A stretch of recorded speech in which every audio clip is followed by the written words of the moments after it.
Data ലാഭിക്കാൻ പറ്റിയ വളരെ നല്ലൊരു സെറ്റിങ്സാണ് ഞാൻ നിങ്ങളിലേക്ക് എത്തിക്കുന്നത്. ഇത് നിങ്ങൾക്ക് വളരെ പ്രയോജനകരമാകും. അതുകൊണ്ട് ഉടൻ തന്നെ നിങ്ങളുടെ ഫോണിൽ ഈ സെറ്റിങ്സ് ചെയ്തു വെക്കുവാൻ മറക്കല്ലേ. ഈ കോട്ടയംകാരൻ്റെ ചാനൽ ഇഷ്ടമായി ഒന്ന് സബ്സ്ക്രൈബ് ചെയ്യാൻ മറക്കല്ലേ, ഒന്ന് ലൈക്കും ചെയ്യണേ. എന്നാൽ നമുക്ക് വിശദമായ വീഡിയോയിലേക്ക് കിടക്കാം.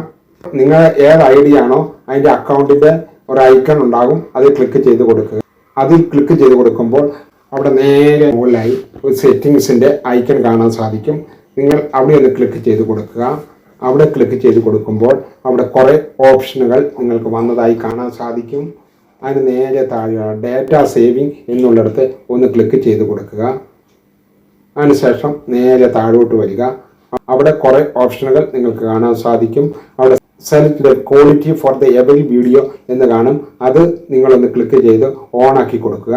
ഇത് ഓണാക്കി കൊടുക്കുന്നത് കൊണ്ടുള്ള പ്രയോജനം, നിങ്ങൾ ഏതെങ്കിലും ഒരു വീഡിയോ കാണുമ്പോൾ നിങ്ങൾക്ക് അത് ഏത് ക്വാളിറ്റി കാണണമോ ആ രീതിയിൽ നിങ്ങൾക്ക് ആക്കി കൊടുത്ത ശേഷം നിങ്ങൾക്ക് ആ വീഡിയോ കാണാൻ സാധിക്കും. അത് ഡാറ്റ ലാഭിക്കാൻ പറ്റിയ വളരെ നല്ലൊരു ഓപ്ഷനാണ്. അടുത്തത് അതിന് നേരെ താഴെയായിട്ട് ഇത് mobile data usage the reminder എന്ന് കാണും. നിങ്ങൾ അവിടെ ഒന്ന് ക്ലിക്ക് ചെയ്ത് കൊടുക്കുക. അങ്ങനെ ക്ലിക്ക് ചെയ്ത് കൊടുക്കുമ്പോൾ അപ്പോൾ അവിടെ ഇങ്ങനൊരു ഓപ്ഷൻ വന്നതായി നിങ്ങൾക്ക് കാണാൻ സാധിക്കും. നിങ്ങൾക്ക് നിങ്ങളുടെ നിയന്ത്രണത്തിൽ നിങ്ങളുടെ ഡാറ്റ ഉപയോഗിക്കാൻ സാധിക്കുന്ന നല്ലൊരു ഓപ്ഷനാണിത്. നിങ്ങൾക്ക് നിങ്ങളുടെ സുഹൃത്തുക്കൾക്ക് ഒരു 500 MB മാത്രം കൊടുത്താൽ മതിയെങ്കിൽ നിങ്ങൾ അവിടെ ഇങ്ങനെ 500 MB എന്ന് ടൈപ്പ് ചെയ്ത് കൊടുത്ത ശേഷം ഓക്കെ കൊടുത്താൽ മതി. അപ്പോൾ അവർക്ക് 500 MB മാത്രമേ ഉപയോഗിക്കാൻ സാധിക്കുകയുള്ളൂ.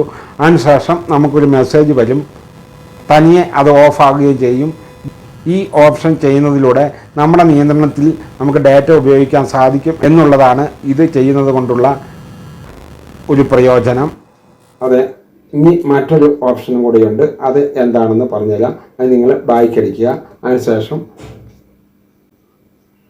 നിങ്ങൾ നേരെ താഴെ വരിക. അവിടെ നോട്ടിഫിക്കേഷൻ എന്ന് കാണും. നിങ്ങൾ അവിടെ ഒന്ന് ക്ലിക്ക് ചെയ്യുക. അപ്പോൾ ഷെഡ്യൂൾ എന്നുള്ള ഒരു ഓപ്ഷൻ നിങ്ങൾക്ക് കാണാൻ സാധിക്കും. നിങ്ങൾ അത് ഓഫായി കിടക്കുന്ന കാണാം. നിങ്ങൾ അതൊന്ന് ഓണാക്കി കൊടുത്ത ശേഷം ഒന്ന് ക്ലിക്ക് ചെയ്ത് കൊടുക്കുക. 7 മണിക്കാണോ നിങ്ങൾക്ക് ആവശ്യം, അതായത് നമ്മളൊക്കെ എന്തെങ്കിലുമൊക്കെ കാര്യങ്ങൾ കഴിഞ്ഞ് വരുമ്പോൾ ഇങ്ങനെ യൂട്യൂബിലേക്ക് ഒരുപാട് നോട്ടിഫിക്കേഷൻ ഇങ്ങനെ വന്നുകൊണ്ടേ ഇരിക്കും. അത് വലിയ ശല്യമാവും. അപ്പോൾ നമുക്ക് ആരെങ്കിലുമൊക്കെ വീഡിയോ സെലക്ട് ചെയ്ത് കാണാൻ സാധിക്കാത്ത ഒരു സിറ്റുവേഷൻ വരും. അങ്ങനെ വരില്ല. നിങ്ങൾക്ക് ഏതാണ് സമയത്ത് എല്ലാ നോട്ടിഫിക്കേഷൻ ആവശ്യമുള്ള ആ സമയം നിങ്ങൾ ഷെഡ്യൂൾ ചെയ്ത് ആ സമയം ഇവിടെ ടൈപ്പ് ചെയ്ത് കൊടുത്താൽ മതി. ആ സമയത്ത് മാത്രമേ പിന്നെ നിങ്ങൾക്ക് നോട്ടിഫിക്കേഷൻ വരികയുള്ളൂ.